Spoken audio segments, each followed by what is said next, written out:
এটা আপনারা দেখতে পারতেছেন, এটা এক প্রকারের ঘাস।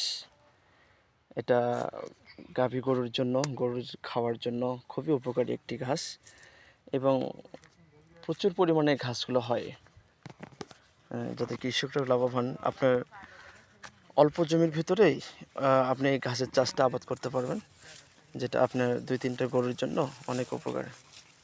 প্রচুর পরিমাণে ঘাসটা হয়। তো এখান থেকে কিছু ঘাস কেটে নিয়ে যেয়ে গরুকে দেবো। দেখেন আরও লম্বা হয়। আবার এই ঘাসের এখান থেকে আবার বীজও হয়। এটা যে গাভী দুধ দেয়, সেই গাভীকে যদি আপনি এগুলো খাওয়ান, পর্যাপ্ত পরিমাণে দুধ হবে।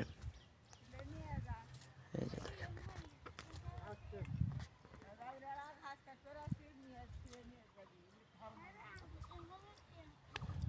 এগুলো ঘাস, বিদেশি ঘাস।